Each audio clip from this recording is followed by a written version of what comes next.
Friday shift always started the same way. Daniel Cole pushed through the kitchen swinging doors at 6:45, 15 minutes early because Mr. Laurent noticed lateness, but never acknowledged punctuality. The heat from the line hit him first, then the orchestrated chaos of prep cooks shouting orders in 3 languages. He bypassed the lockers and headed straight for the service station, checking the reservation book, even though he'd memorized the night's layout during his bus ride downtown. 87 covers, 3 private parties, 2 anniversary couples who'd request dim lighting and extra time between courses.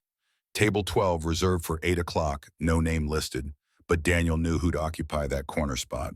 She came twice a week with the reliability of sunrise, always alone, always efficient in her solitude. The dining room gleamed under crystal chandeliers that cost more than Daniel earned in 6 months. White tablecloths stretched across 40 tables arranged with geometric precision.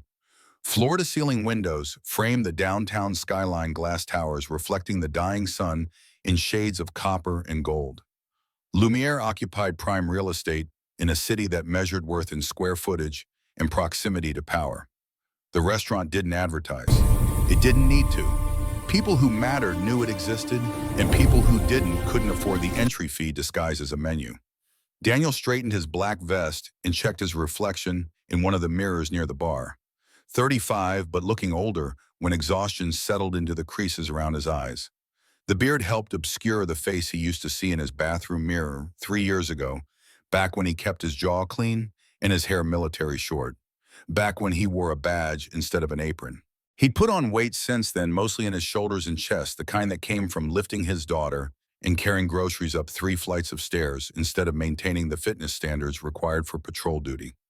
Sarah arrived at 6:52, always cutting it close, but never quite late enough to warrant reprimand. She tied her apron with practiced efficiency and caught his eye. "Everything good?" Daniel nodded. "Standard Friday. You take sections 1 and 2, I'll cover 3 and 4. She glanced at the reservation book. "You got 12 again. Every Friday and Tuesday, like clockwork. Must be nice having a regular. Mine just complain about portions." The first guests arrived at 7 sharp, a couple in their 60s anniversary celebrators based on the way the woman touched her husband's arm with the tenderness of long familiarity. Daniel showed them to table 7, recited the evening specials with the enthusiasm Laurent demanded, and left them to study menus they'd probably memorized from previous visits. The rhythm established itself quickly after that.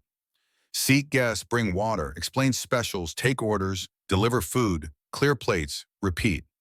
The work required enough attention to keep his mind occupied, but not enough to silence the thoughts that crept in during quieter moments. Lily's text had come at 3:30, right as Daniel finished his afternoon routine of laundry and grocery shopping. "Dad, Mrs. Patterson says we're having mac and cheese for dinner, but I wanted to know if we could have pancakes tomorrow morning." The message included 3 pancake emojis and a heart. He'd responded immediately because 7-year-olds measured love in response time. "Absolutely." "Blueberry or chocolate chip?" Her answer came before he'd even set the phone down. "Both extra syrup." That exchange lived in his pocket, now a reminder of why he endured Mr. Laurent's passive-aggressive management style and the peculiar humiliation of serving people who looked through him like sentient furniture. Lily needed stability. She needed a father who came home every night, who could afford her school supplies and the occasional trip to the movies. She needed someone reliable, even if that someone had given up on being remarkable. The police academy had promised him remarkable. 23 years old and convinced he'd found his calling, Daniel had graduated 3rd in his class. High marks in conflict resolution. Top scores in communication and de-escalation techniques. His instructors praised his instinct for reading situations, that indefinable quality that separated decent cops from great ones. They'd fast-tracked him to the Community Intervention Unit after just 2 years on patrol, a specialized team that handled situations where violence hadn't erupted yet but threatened to. For 6 years, he'd been good at it, better than good. He'd talked down armed suspects, mediated domestic disputes, convinced suicidal teenagers to step back from ledges. His record showed 43 successful interventions with 0 civilian casualties. The department featured him in recruitment videos. His captain called him a natural. Daniel believed he possessed some innate ability to see past anger and fear to the human being underneath. Then came the house on Maple Street. The memory arrived uninvited, triggered by nothing Daniel could identify.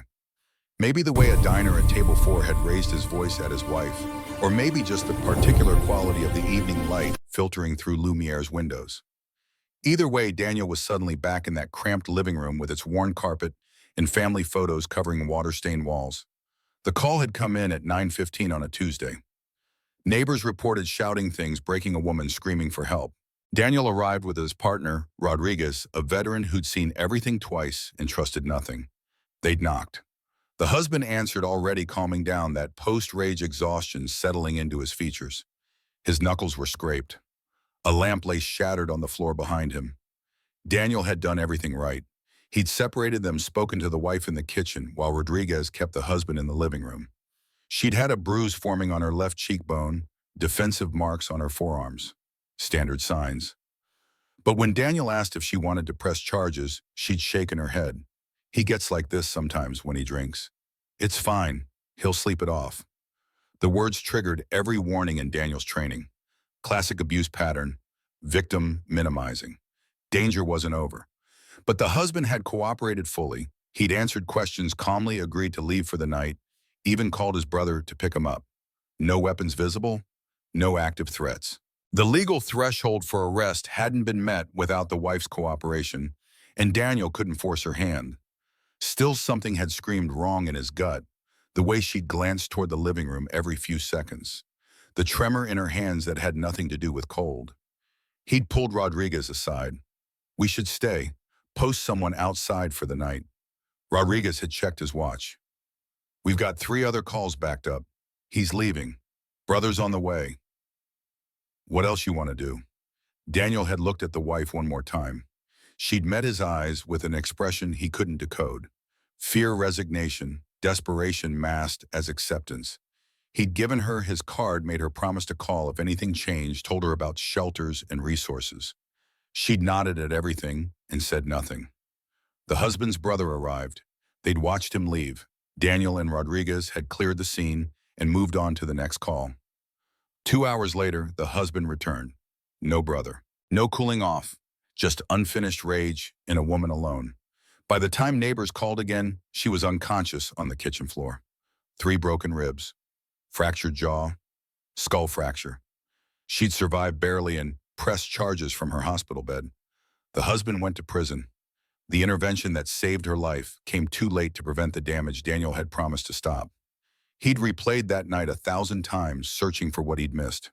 The warning sign he'd overlooked. The question he should have asked. The instinct he'd failed to trust. His captain had reviewed the case and found no procedural violations. Protocol had been followed. Daniel had made a judgment call based on available information. Sometimes situations deteriorated despite best efforts. These things happened, but they hadn't happened on Daniel's watch before. His perfect record shattered like that lamp on the worn carpet. 43 successful interventions meant nothing against 1 failure. He started second-guessing every decision, saw that woman's face in every victim, questioned every instinct that had once felt infallible. 6 months later, he'd submitted his resignation. The captain tried to talk him out of it, but Daniel knew himself well enough to recognize when trust was broken beyond repair. He couldn't trust his judgment, so he had no business making decisions that affected other people's lives. Lily had been 4 then. Her mother, Melissa, had died in childbirth, leaving Daniel to navigate single parenthood while working unpredictable police shifts.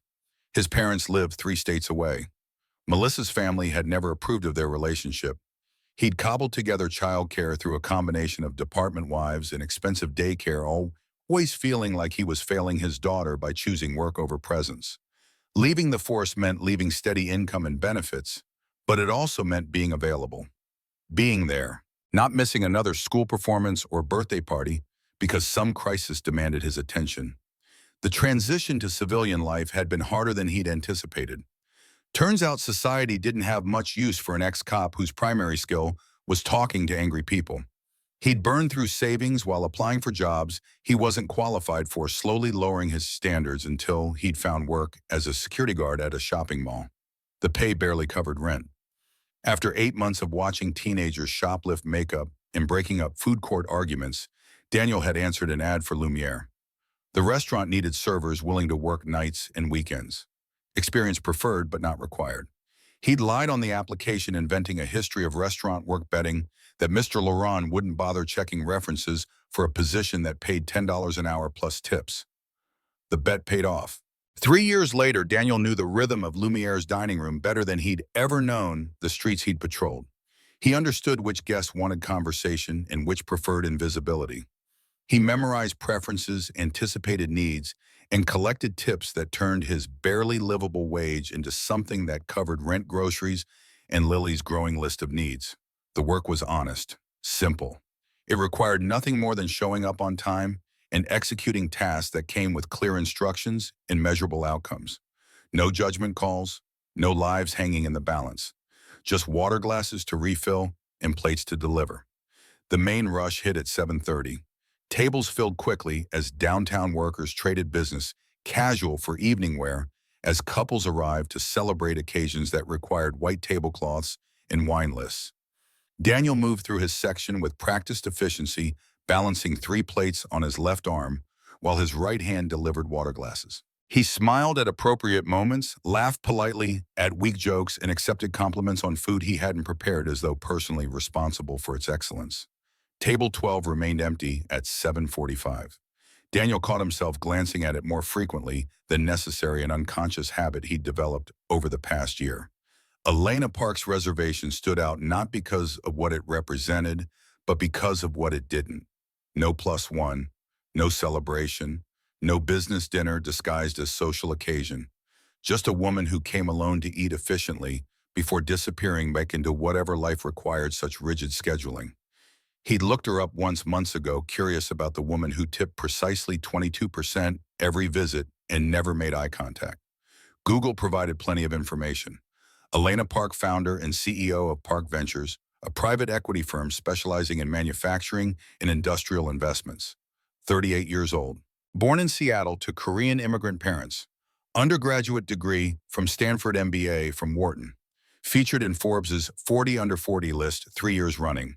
Net worth estimated between 200 and 300 million, though private companies made such calculations imprecise. Photos showed her at charity galas and industry conferences, always in dark business attire, always alone despite the crowd surrounding her. The articles praised her analytical acumen and decisive leadership. They used words like ruthless and uncompromising, with the approval reserved for wealthy people whose hard edges were reframed as virtues. Daniel had closed the browser, feeling oddly intrusive, as though researching a regular customer crossed some unspoken boundary. Elena Park, the billionaire CEO, existed in newspapers and financial reports. Elena Park, the diner who ordered sparkling water and declined dessert, remained a mystery Daniel had no right to solve. At 7:58, the hostess led her to table 12. Daniel watched from the service station, timing his approach. Elena wore her usual uniform dark suit, probably designer, based on the way it fit hair pulled into a tight bun that emphasized the sharp angles of her face. She moved with the economy of someone who'd calculated the most efficient route between points and saw no reason to deviate. The hostess pulled out her chair. Elena sat without acknowledging the gesture, already reaching for her phone. Daniel gave her 90 seconds, the interval she seemed to prefer between sitting and being approached. He picked up a bottle of San Pellegrino, the brand she always ordered, and crossed to her table. The bottle made a soft sound against the tablecloth as he set it down. Elena glanced up briefly, her eyes meeting his for perhaps half a second before returning to her screen. "Good evening. I'll be taking care of you tonight." She nodded, a minimal movement that somehow conveyed both acknowledgement and dismissal. Daniel appreciated the efficiency. Some diners seemed to think servers existed to provide therapy or flirtation, as though the transaction of food for money included an obligation to emotional labor. Elena Park treated him exactly as he preferred, invisible until needed, unnecessary afterward.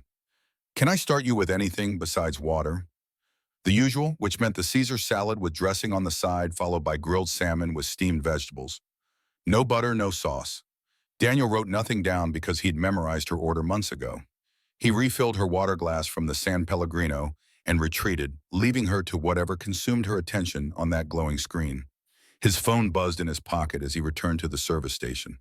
He checked it discreetly, angling his body away from Mr. Laurent's sightline near the host stand. Lily's message came with a photo attached. Mrs. Patterson teaching her to knit, both of them holding needles with varying degrees of competence. The text read, "Look what I'm learning. Can you help me when you get home?" Daniel's chest tightened with the familiar guilt of absent parenting. He typed quickly, "That's amazing. I'll try, but Mrs. P is probably better at it than me. Love you so much." Her response arrived before he could pocket the phone. "Love you, ma, come home soon." 3 exclamation marks. Lily deployed them like punctuation enthusiasm requiring maximum emphasis. Daniel slipped the phone away and picked up the salad that had appeared under the heat lamp. Elena's order already prepared because the kitchen staff also knew her routine.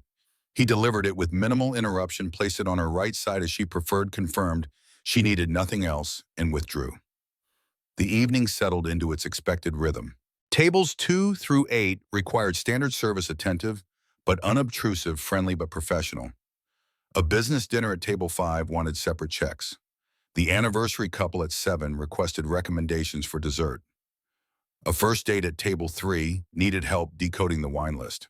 Daniel provided each table with exactly what they required, his mind operating on autopilot while his attention drifted to the parts of his life that actually mattered.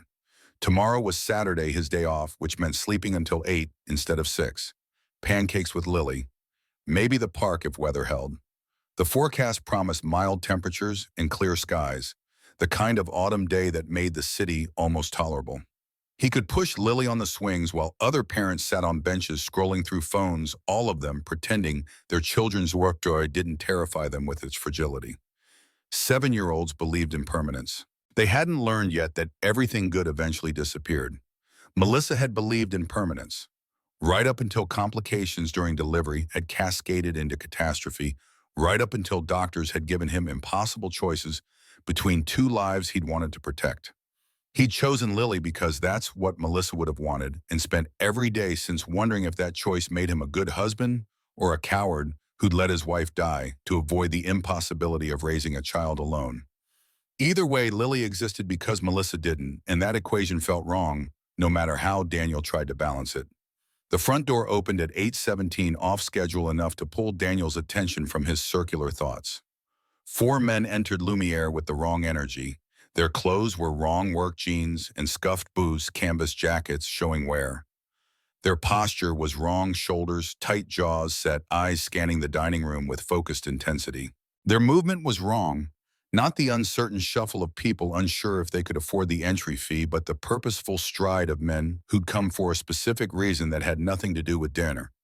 The hostess approached with her practiced smile, menus in hand, already beginning the script about availability and wait times. The men ignored her. Their eyes swept past artfully arranged tables and well-dressed diners, searching until the tallest one, graying hair and a jaw that looked like it had been carved from granite, locked onto something in the far corner. Daniel followed his sightline. Table 12. Elena Park still focused on her screen, completely unaware of the attention she'd drawn. The tall man's expression shifted. Something cold and hard settled into his features, the look of someone who'd found what they'd been seeking and didn't like what came next. His 3 companions noticed the change. They followed his gaze. The 4 of them stood in the entrance energy building, like pressure before an explosion. Daniel's body responded before his conscious mind caught up. His heart rate climbed. Adrenaline sharpened his senses. The familiar hyper-awareness flooded back, that police instinct he'd tried to bury under 3 years of routine.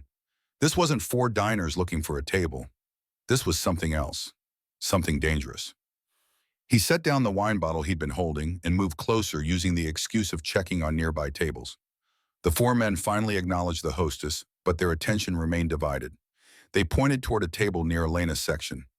Not the best seats, not even close, but positioned with a direct sightline to table 12.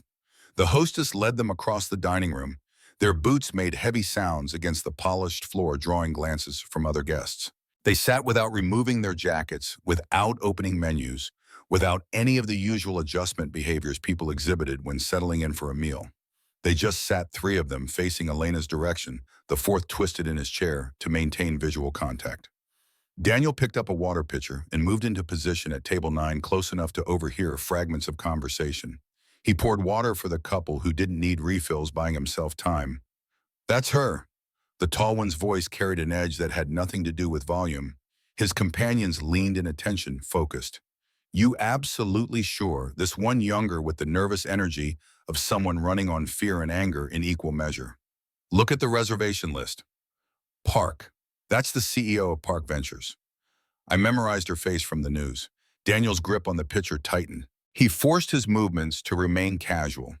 Just a server going about his business. Nothing unusual about lingering near a table of men who radiated barely controlled hostility. What's the plan? The question came from the third man, built like someone who'd spent his life doing physical labor, shoulders broad enough to fill doorways. We make her see us, make her understand what her decisions cost.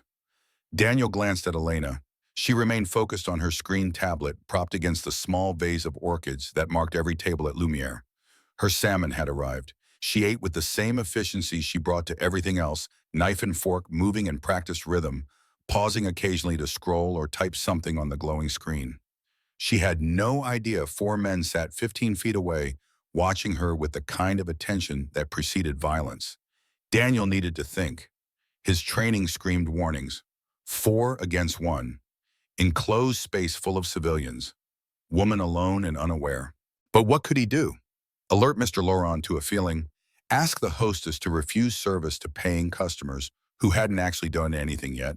Call the police based on intuition and watch his concerns dismissed until something actually happened. Except Daniel knew situations. He'd spent 6 years reading the invisible language of potential violence, recognizing the signs that separated angry words from dangerous action. These men weren't here to complain about service.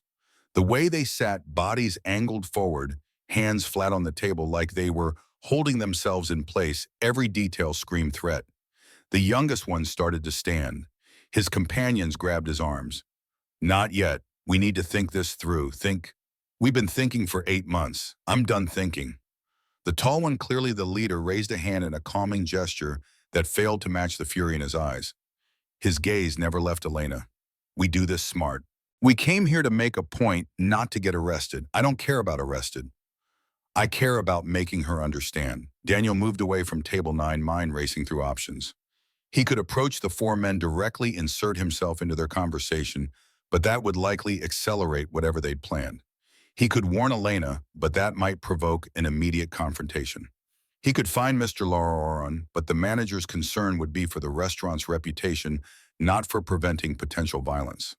The reality Daniel had been avoiding for 3 years crashed back with uncomfortable clarity. He was the only person in this room with the training to recognize what was about to happen. The only one who'd seen this particular pattern before. The only one who might be able to stop it. Assuming he trusted his judgment. Assuming he hadn't lost whatever instinct had once made him good at this. Assuming he wasn't about to make another catastrophic mistake. Sarah caught his eye from across the dining room. She'd noticed his tension, the way he'd positioned himself between the 4 men and Elena's table. She raised her eyebrows in silent question. Daniel shook his head slightly, not yet. She frowned but returned to her section. The tall man leaned forward, speaking to his companions in a voice Daniel had to strain to hear. We let her finish her meal. Then we approach her outside. No scene here. No witnesses. Just us and her in a conversation she can't walk away from. The others nodded agreement, settling into grim determination. The youngest one's leg bounced under the table, nervous energy, seeking release. The built one cracked his knuckles, unconscious preparation for potential conflict. The fourth lean with weathered hands simply stared at Elena with an expression Daniel couldn't quite read. Not rage like his companions, something deeper.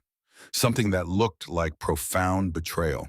Daniel returned to the service station and pulled out his phone, angling away from Mr. Laurent's position. He pulled up the browser and searched quickly, Park Ventures Plug Morrison. Results populated immediately, news articles from 8 months prior.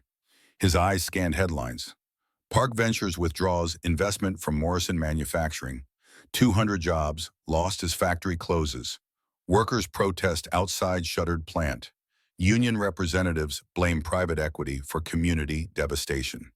He clicked the first article. The details painted a familiar story. Park Ventures had invested in Morrison Manufacturing, 3 years prior, promising modernization and expansion. The factory, located 40 minutes outside the city, had employed 200 workers producing industrial machinery. Initial changes brought efficiency improvements and increased output.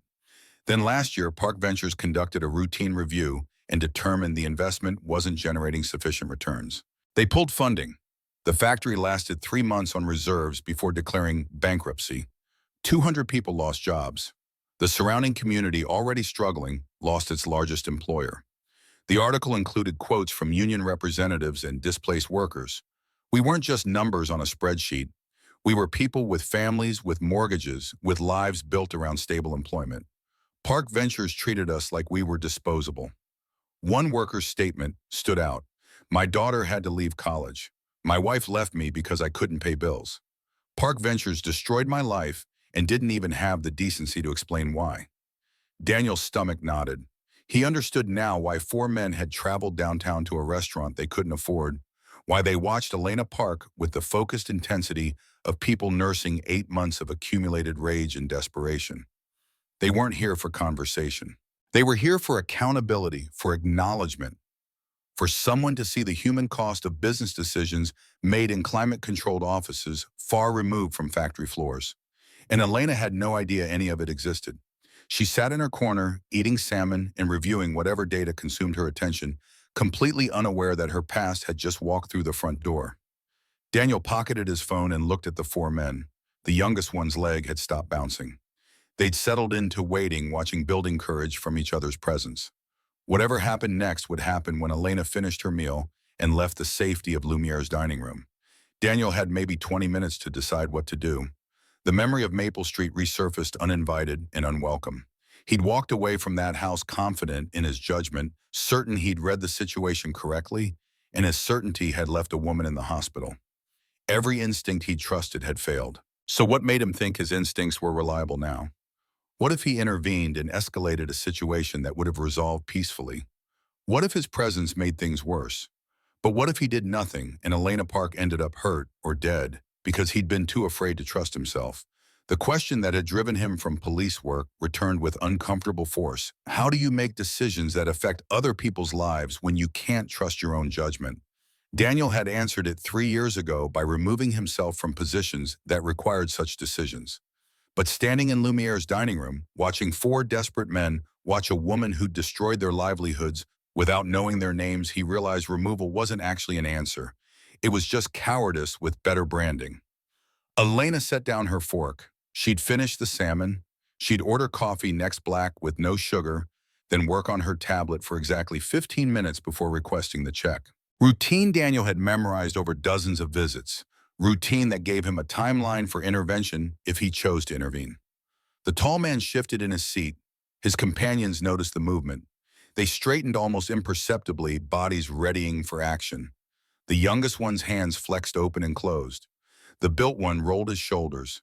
The lean one, with weathered hands, simply stood up. Daniel's body moved before his conscious decision caught up. He crossed the dining room with the water pitcher, approaching their table with the friendly efficiency of a server checking on guests. "How's everything tonight? Can I get you gentlemen started with drinks or appetizers?" The lean one who'd stood froze mid-motion. The tall leader's eyes snapped to Daniel's assessment happening in real time. Daniel kept his expression neutral, professional, just a waiter doing his job, nothing threatening about his presence. "We're fine," the tall one's voice carried warning. They weren't here for food. They didn't appreciate interruption. Daniel got the message. He also ignored it. "I'm Daniel. I'll be taking care of your section tonight. We have some excellent specials if you'd like to hear them." I said we're fine. Harder now. The other diners were starting to notice the tension. Mr. Laurent had looked up from the host stand, his attention drawn by the edge in the tall man's voice. The lean one sat back down, slowly recognizing they'd drawn attention they couldn't afford. Daniel seized the opening. "Let me at least get you some water while you look over the menu." He poured before they could refuse, giving himself reason to linger. Up close, he could see details that confirmed his earlier assessment. The tall one had paint under his fingernails, the kind that survived multiple washings. The youngest one's jacket had a name patch partially ripped off, only tore visible. The built one wore steel-toed boots scuffed from factory work. The lean one's hands bore the calluses and scars of someone who'd spent decades working with machinery.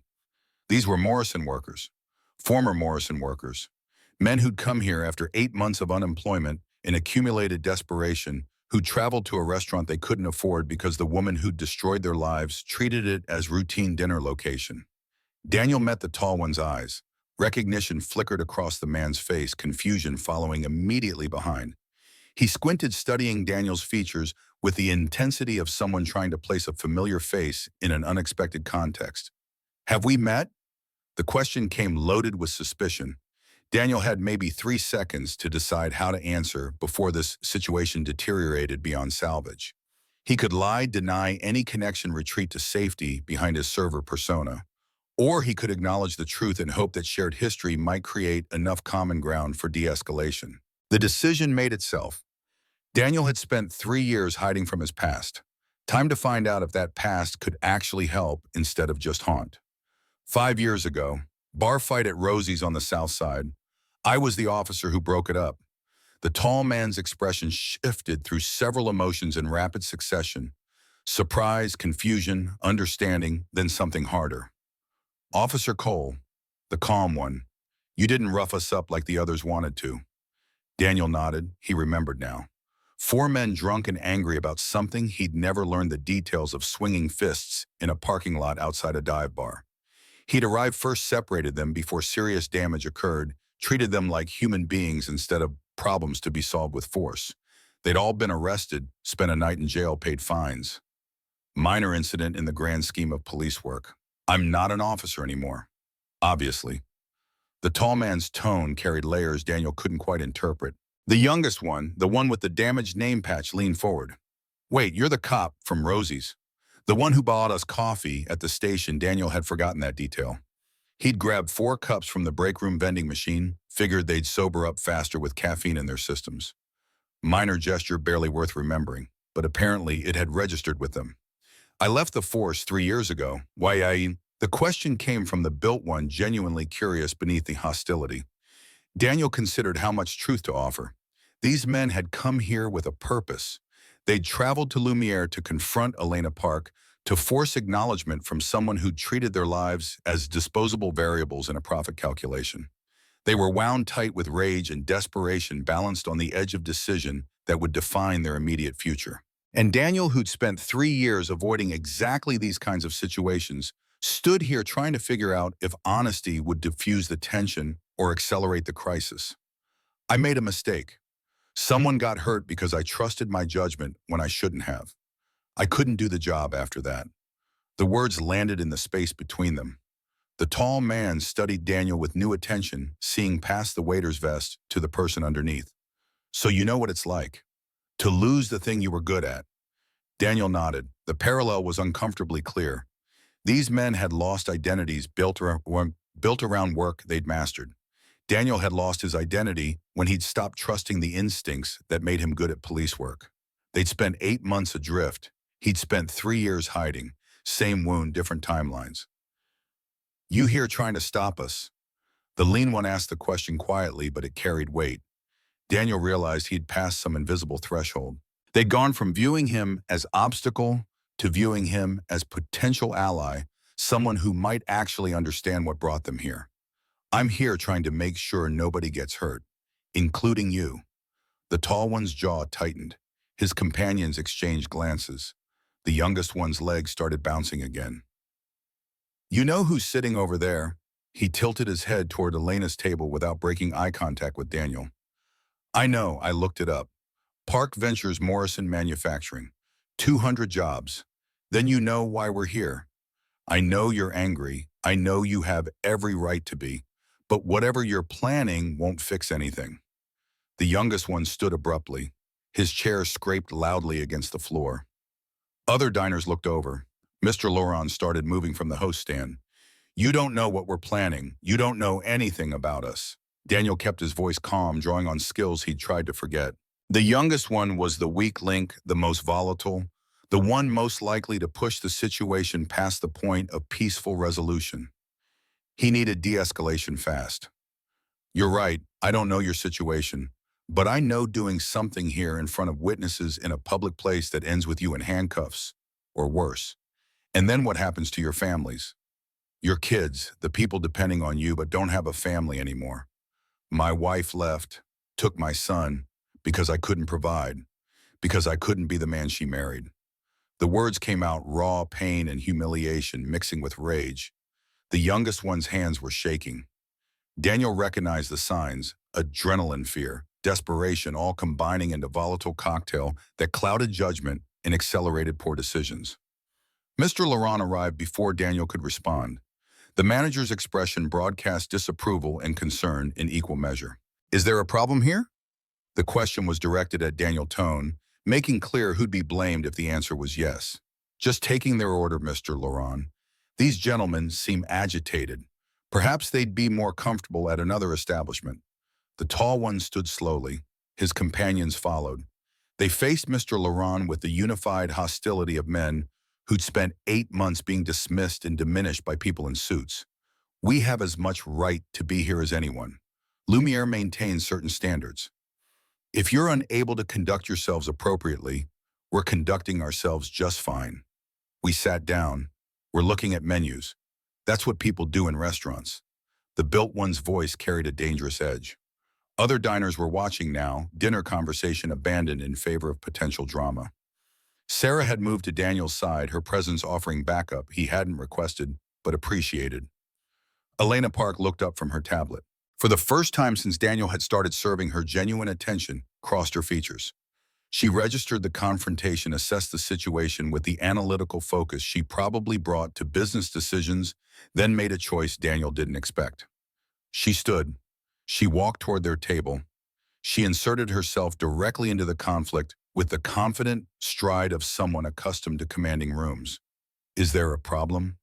Her voice carried authority that made Mr. Laurent sound petulant by comparison. The four men turned to face her, recognition and fury transforming their expressions. The tall one's carefully constructed control shattered. His voice came out loud enough to silence the entire dining room. You're the problem. You're Elena Park, CEO of Park Ventures. You destroyed Morrison Manufacturing. You destroyed our lives, and now you're standing here asking if there's a problem. Board 6247. Elena didn't step back, didn't flinch. Whatever had built her into someone who commanded hundreds of millions of dollars included immunity to intimidation. She met the tall one's fury with eerie calm. Morrison Manufacturing was a business decision. The investment wasn't generating adequate returns. Business decision. The youngest one's voice cracked. My wife left me because I couldn't pay the mortgage. My son asks why daddy doesn't go to work anymore. You call that a business decision? I call it economic reality. The factory was losing money. My daughter had to drop out of college. The built one took a step forward. She works at a grocery store now, 19 years old, stocking shelves instead of studying engineering. Tell her about economic reality. Daniel moved between them, muscle memory overriding conscious thought. He positioned his body as a barrier, hands raised in a calming gesture that came from 6 years of similar situations. His voice dropped into the register he'd used for a crisis intervention firm, but not aggressive, clear but not demanding. Everyone stepped back. Right now, the command carried enough authority that both sides paused. Elena looked at Daniel with an expression that mixed surprise and calculation. The four men held position, but stopped advancing. Mr. Laurent opened his mouth to object, caught something in Daniel's posture, and stayed silent. This conversation isn't happening here. Not in front of these people. Not like this. Says who? The youngest one's fury hadn't diminished. Some waiter who used to be a cop. What authority do you have? The authority of someone who's seen this exact situation end badly. You came here for a reason. Fine, but you're going to do it the right way or not at all? The tall one studied Daniel with renewed intensity. Something shifted in his expression. Calculation replacing immediate rage. What's the right way? Not here. Not with witnesses who'll call police the second you raise your voices again. You want to talk to Ms. Park? I'll make that happen, but on terms that don't end with anyone arrested or hurt.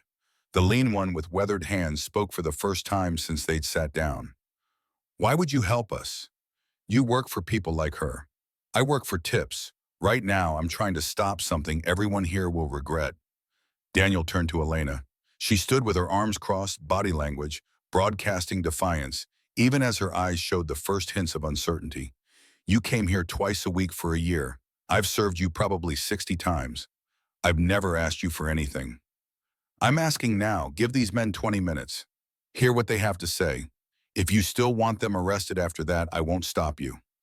Elena's gaze moved from Daniel to the four men, then to Mr. Laurent, then to the dining room full of patrons who'd abandoned all pretense of not watching. She was calculating angles, assessing risks, running whatever internal cost-benefit analysis governed her decision-making. When she spoke, her voice had shifted from defensive to controlled. 20 minutes. But not here. We have a service patio out back. Daniel gestured toward the rear of the restaurant. Private. No customers. No interruptions. Mr. Laurent found his voice. This is highly irregular. I should call the police. No police.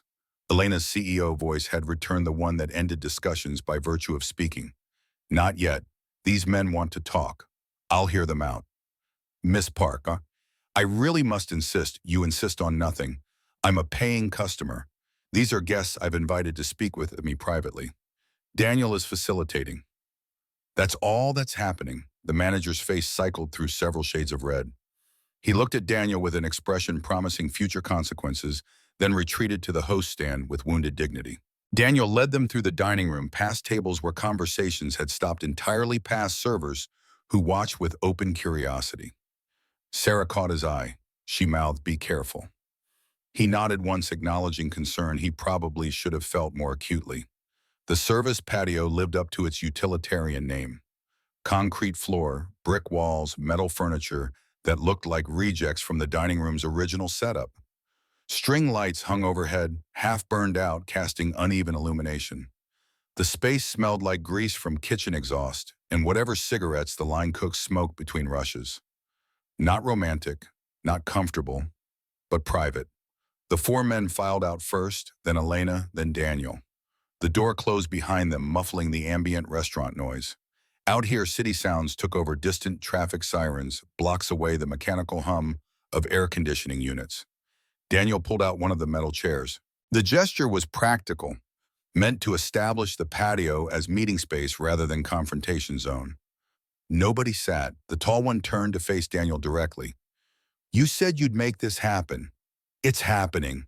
Now what? Now everyone takes a breath. You came here with something to say to Ms. Park. Say it. But say it in a way she can actually hear instead of just getting defensive. The youngest one laughed bitterly. Why should we care if she gets defensive? Because if she shuts down, you waste your only chance. You want her to understand what her decision cost. Make her see you as people, not problems. Yelling just confirms whatever assumptions she walked in with. Elena's expression hadn't softened, but she'd stopped radiating quite so much hostility. She stood with her back to the brick wall, arms still crossed, waiting. The tall one seemed to reach some internal decision. He pulled out a chair and sat heavily. The motion broke the standoff. His companions followed, choosing seats that formed a loose semicircle. Elena remained standing. Daniel positioned himself near the door, close enough to intervene if necessary, but far enough to avoid appearing as obvious mediator.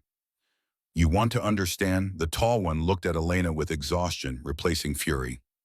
Fine. Let me introduce us properly. I'm Marcus Reed. I worked at Morrison Manufacturing for 15 years. Foreman on the second shift. When Park Ventures invested, I thought we'd been saved. Thought the factory would be around for my kids to work at if they wanted. He gestured to his companions.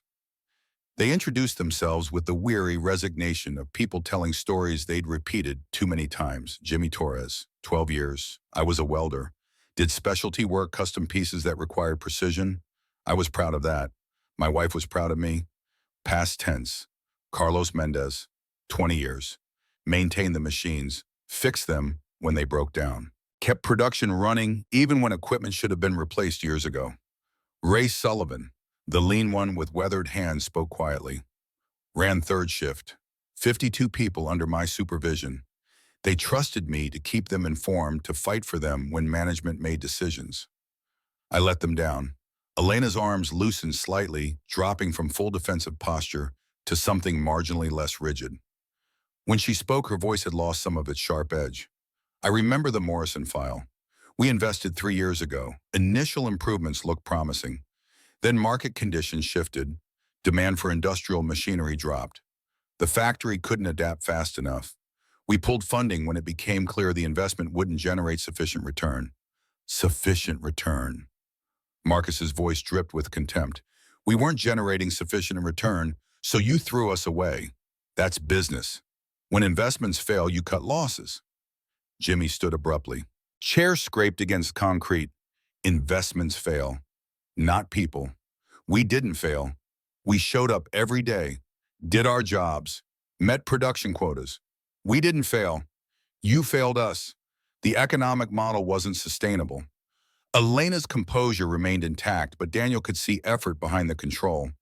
Staying operational would have meant throwing good money after bad. That's not how private equity works. How does it work? Carlos leaned forward. Explain it to us. Explain how you sit in your office looking at spreadsheets and decide 200 people don't deserve jobs anymore. I don't decide people don't deserve jobs. I decide whether capital allocation makes financial sense. The two things aren't the same. They are to us. Ray's quiet voice somehow carried more weight than his companion's fury. You allocated capital away from Morrison. That decision meant I couldn't pay my mortgage. My wife works 2 jobs now. My son asks why we don't eat dinner together anymore. You tell me those things aren't the same. Elena opened her mouth closed. It opened it again. For the first time since Daniel had known her, uncertainty crossed her features. She looked at the 4 men, really looked at them, seeing something beyond the immediate confrontation. Did you come to the factory? Ray asked before Elena could respond. Before you pulled funding. Did you meet the workers, see what you were investing in? I reviewed data, production reports, financial statements, market analyses. Physical visits aren't standard practice. So no. Ray nodded as though Elena had confirmed something he had suspected. You never met us. We were numbers on reports. Abstract variables in your calculation. That's not fair. I can't visit every investment property. I manage too many portfolios. But that's exactly it. Marcus's voice had quieted exhaustion, replacing rage. We're not properties. We're people. And you treated us like we were interchangeable with equipment or raw materials. Just another line item to optimize. The silence that followed felt heavier than the argument. Daniel remained near the door, watching dynamics he'd seen countless times in different contexts. This was the moment where situations either de-escalated or exploded, where people either found common ground or retreated to entrenched positions. Elena broke the silence. When she spoke, her voice carried something Daniel hadn't heard before: hesitation. What happened to you after Morrison closed? Where are you now?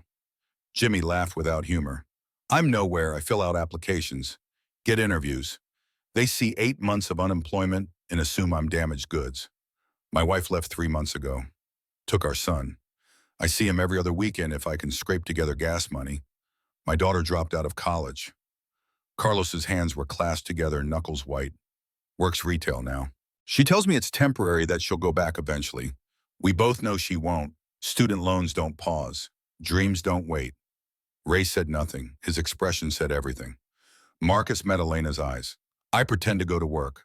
Get up at 5:30, put on my coat, kiss my wife, drive to the library and spend 8 hours applying for jobs I'm not qualified for. Come home, tell her I had a good day. She knows I'm lying. She doesn't say anything. That's what Morrison closing did. Turned me into a liar in my own home. Elena's composure finally cracked. Not much, just a slight drop in her shoulders, a change in her breathing. Daniel recognized the moment when defensive walls started coming down, when people began letting themselves feel what they'd been blocking. I didn't know. The words came out quietly, almost lost in the ambient city noise. That doesn't make it better. But it's true. I sit in meetings, review reports, make decisions based on data that seems logical on paper. I don't think about people behind the numbers because if I did, I'd never be able to make hard choices. That's supposed to make it better. Marcus's voice rose again. You admit you deliberately ignore the human cost so you can sleep at night. No. It's supposed to be honest. Elena met his anger without retreating. I'm trying to tell you the truth instead of hiding behind corporate language. The truth is I make decisions that affect lives I never see. I tell myself that's necessary for the work I do. And maybe it is. But sitting here listening to you, I'm wondering if necessary and right are actually the same thing. Daniel's phone buzzed. He ignored it, and this conversation had reached a crucial point. Whatever happened in the next few minutes would determine whether four desperate men and one billionaire CEO walked away with understanding or deeper resentment. The door from the restaurant opened. Mr. Laurent stepped out, his expression mixing concern and irritation. Daniel, you're needed on the floor. We have customers waiting. I'm handling something. You're handling something that should be handled by security or police, not by our staff. Mr. Laurent's attention shifted to Elena. Miss Park, with all due respect, this situation is beyond irregular. I really must insist you insist on nothing. Elena's CEO voice had returned, but with a different quality, less sharp, more certain. These men are sharing their experiences with me. Daniel is making sure that conversation stays productive. You'll give us the time we need, or I'll find a restaurant with management that understands discretion. The threat landed. Mr. Laurent's face cycled through emotions before settling on grudging acceptance. He retreated inside with one final disapproving look at Daniel. Alone again, the group faced each other in the uneven light from dying string bulbs. The air smelled like rain that hadn't fallen yet, moisture building in clouds Daniel couldn't see from the enclosed patio. Why did you come out here? Daniel asked Elena. You could have stayed inside. Let me handle this. Why confront them directly? Elena considered the question. When she answered, her voice carried introspection that surprised everyone, probably including herself. Because the waiter who brings me water twice a week just revealed he used to be a crisis negotiator. Because four men claim my decisions destroy their lives. Because nothing about tonight makes sense, she paused. And because I realized I've spent the past 5 years surrounding myself with people who want things from me or who fear me. It's lonely. And when Daniel stepped between you and me, he wasn't doing it for money or because I have power over him. He did it because he thought it was right. I haven't seen that in a long time. The honesty seemed to surprise her as much as it surprised her audience. Marcus leaned back in his chair, studying Elena with new attention. You're lonely. He said it like he was testing the word. Elena Park, billionaire CEO, surrounded by employees and investors and whoever else fills your life. You're lonely, yes. The simple admission hung in the air. Jimmy shook his head slowly. At least you chose your situation. We didn't choose unemployment, didn't choose losing our families, our homes, our sense of purpose. You made choices that led to your life. We had choices made for us. You're right. Elena didn't try to dispute the point. I'm not comparing our situations. I'm just trying to be honest about mine because you've been honest about yours. Ray spoke for the first time since introductions. What happens now? We've told you our stories. You've acknowledged you didn't think about the human cost. So what changes? The question hung heavy with expectation. This was the moment Marcus and his companions had come for the accountability they traveled across the city to demand. Elena looked at each of them in turn, then at Daniel, then back to the four men who'd disrupted her carefully ordered evening. I can't give you your jobs back. Morrison Manufacturing is closed. That decision is final. The factory was sold for parts. There's nothing to go back to. Then why are we here? Marcus's voice carried exhaustion. Why did we waste time talking if nothing changes? Because something can change. Maybe not what you hoped, but it's something. Elena pulled her phone from her pocket. She typed quickly, scrolled, typed again. Park Ventures runs a workforce development program. We train people for new industries, help them transition to growing sectors. Renewable energy, advanced manufacturing, logistics, management. If you're willing to retrain, I can get you into the program. It covers tuition and provides a stipend during training. Jimmy looked skeptical. Why would you do that? Because tonight someone reminded me that decisions have human consequences. Because offering this cost me less than living with the knowledge I could have helped and didn't. What about the others? Ray's question came quiet but firm. The 52 people from my shift, the 150 more from other shifts. Can they join too? Elena met his eyes. Yes, all of them. I'll make the program available to everyone who worked at Morrison. In writing, Marcus pressed. Because I'm not trusting verbal promises from someone who pulls investments without warning. In writing, you'll have formal offers by Monday, with my signature.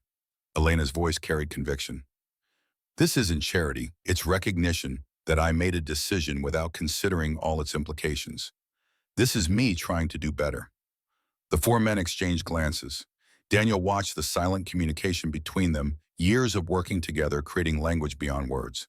Jimmy nodded first, then Carlos. Ray simply said, okay.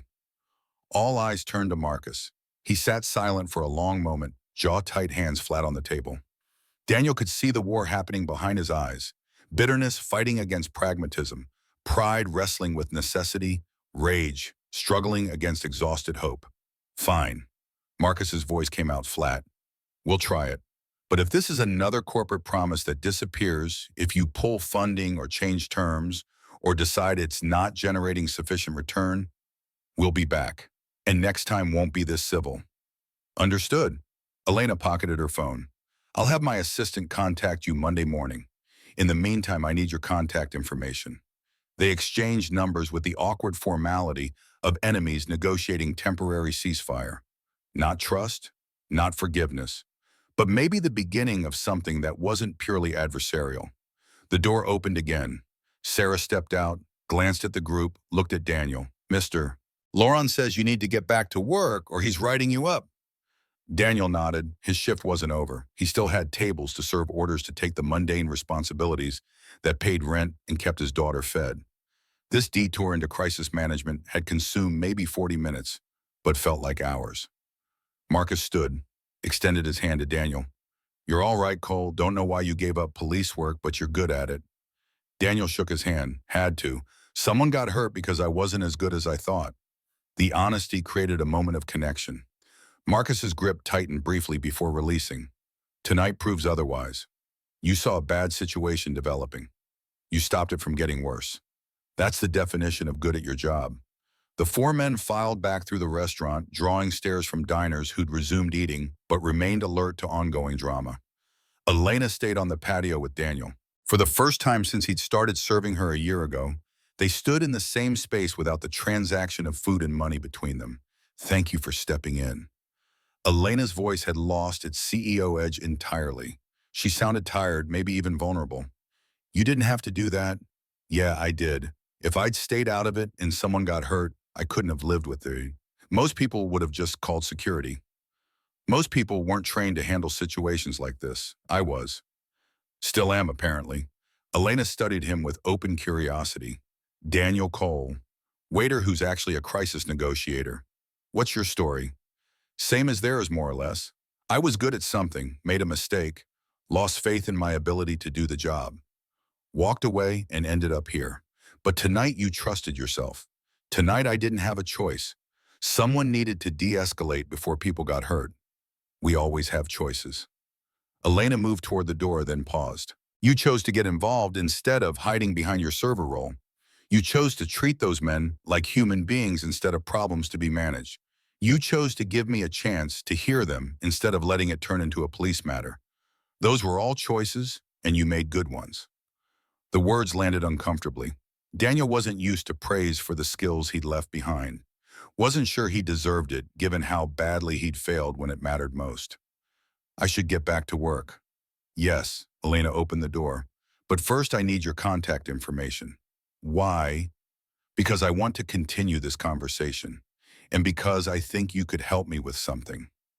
I'm a waiter, not a consultant. You're whatever you decide to be. Elena pulled out her phone.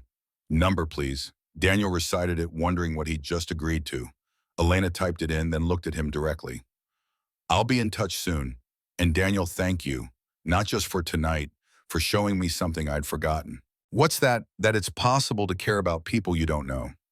That maybe the real failure isn't making mistakes. Maybe it's stopping trying altogether because you're afraid of making more. She went inside before he could respond. Daniel stood alone on the patio for a moment, letting adrenaline drain from his system. His hands were steady, his breathing even. The familiar crash after crisis hadn't hit yet, but would soon leaving him shaky and second-guessing every decision. But right now, in this moment, he felt something he hadn't experienced in 3 years capable. Not broken, not hiding, just himself using skills that still existed despite his attempts to bury them. Sarah met him at the service station. Her expression mixed concern and curiosity. What the hell was that about? Four guys came to confront Elena Park about something that happened 8 months ago. I stopped it from turning into a police situation. Just like that, you stopped it. More or less. Daniel, that was intense. I've never seen you like that. You turned into someone else. Your whole voice changed. Your body language. Everything. I used to do that for a living. Before this. Apparently you were good at it. The compliment felt strange coming from Sarah, who'd worked with him for 2 years and only knew him as Quiet Daniel, who picked up extra shifts and never caused problems.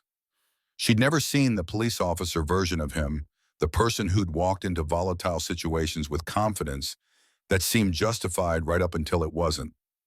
I'm going to finish my shift. Tables 5 and 8 probably need their checks. Right? Normal service. As if the last 40 minutes didn't happen. Exactly as if that didn't happen. Daniel returned to his section to the familiar rhythm of restaurant work that required attention without demanding judgment. He brought checks, cleared plates, refreshed drinks, executed tasks with measurable outcomes and predictable results. The work didn't heal anything, didn't resolve the questions Elena's words had planted, didn't erase the memory of Maple Street or guarantee he'd never make another catastrophic mistake. But it was honest work, simple work. And right now, having just navigated a crisis without anyone getting hurt, simple felt like enough. Elena's table sat empty, her meal abandoned mid-course. Daniel cleared it, noting the generous tip she'd left despite interrupted dinner. Cash as always with no note or explanation. Just money that said thank you in the language she understood best. His phone buzzed at 10:30. Text from unknown number. This is Elena Park. Mr. Laurent gave me your contact. I'd like to speak with you when you have time. No pressure, but I have a proposition that might interest you. Daniel stared at the message. Part of him wanted to ignore it to maintain the boundary between his day job and the skills he'd left behind. But another part, the part that had felt capable for the first time in 3 years, was curious. He typed back, I'm free tomorrow afternoon if that works. Response came immediately, 2 p.m. I'll send you the address. Daniel pocketed his phone and finished his shift. At 11:15, he clocked out split tips with Sarah and headed for the parking garage. His feet ached. His back hurt. The familiar exhaustion of a Friday night shift settled into his bones, but his mind felt clearer than it had in months. The drive home took him through empty streets, past closed businesses, and sleeping neighborhoods. The city looked different at night, less threatening, more complicated. 3 years ago, he'd patrolled these streets in uniform, carrying authority and responsibility he'd proven unworthy of. Tonight, he'd navigated a crisis in waiter's clothing, using the same skills that had once defined him. Maybe Elena was right. Maybe the real failure wasn't making mistakes. Maybe it was letting those mistakes define you so completely that you stopped trying altogether. Or maybe that was just exhaustion talking his guard down after adrenaline crash, making him vulnerable to hope he couldn't afford. Mrs. Patterson was asleep on his couch when he arrived home, Korean drama playing softly on the television. He touched her shoulder gently. She woke immediately, alert despite the hour. How was Lily? Perfect, as always. Homework done, dinner eaten, bed by 8:30. Mrs. Patterson gathered her things. How was your night? Complicated. But okay, complicated can be good sometimes. Means things are changing. Maybe. Daniel paid her for the evening, added extra because Friday nights ran late, and locked the door behind her. He checked on Lily, found her asleep in her small bedroom, surrounded by stuffed animals and books. Her dark hair spread across the pillow, one hand curled near her face. She looked peaceful in a way that made his chest ache. He pulled the blanket up slightly and kissed her forehead. She stirred but didn't wake. In his own room, Daniel sat on the edge of his bed, too wired for sleep. His phone showed Elena's message still on screen, the proposition she'd mentioned hanging in digital space between acceptance and refusal. What could a CEO want from a waiter? The question circled without finding answers. Daniel set the phone aside and lay back, staring at the ceiling where shadows from streetlights created patterns that shifted with passing cars. For 3 years, he'd convinced himself that stepping back was noble, that removing himself from situations requiring judgment kept other people safe from his failures. But tonight had challenged that narrative. He'd read a dangerous situation correctly. He'd intervened effectively. He'd de-escalated conflict that could have ended with violence. He'd done exactly what his training had prepared him for, and nobody had gotten hurt. One success didn't erase past failure, didn't guarantee future competence, didn't mean he could trust himself to make decisions that affected other people's lives. But maybe possibly it suggested that walking away hadn't been wisdom. Maybe it had just been fear disguised as responsibility. Sleep came eventually, bringing dreams of Maple Street and Morrison Manufacturing, of Elena Park and Marcus Reed, of all the ways good intentions failed to prevent bad outcomes. He woke at 3 a.m. in a cold sweat, heart racing, the familiar nightmare of arriving too late to stop violence he should have prevented. He checked on Lily again, reassured himself she was safe, then stood by her window watching the empty street below. Tomorrow was Saturday, his day off. He'd promised Lily pancakes in the park, normal weekend activities in a life built around minimizing risk and maximizing stability. But tomorrow afternoon, he'd meet with Elena Park to discuss a proposition he couldn't predict, opening a door he'd deliberately closed 3 years ago. Daniel returned to bed, but sleep remained elusive. His mind replayed the evening: Marcus's fury, Jimmy's pain, Carlos's exhaustion, Ray's quiet devastation, Elena's cracking composure. The moment when hostile confrontation transformed into something approaching mutual understanding. The satisfaction of seeing people hear each other instead of just yelling past each other's defenses. He'd forgotten how good it felt to use skills that mattered, how fulfilling it could be to stand between conflict and catastrophe, how meaningful work felt when it involved more than just executing tasks with predictable outcomes.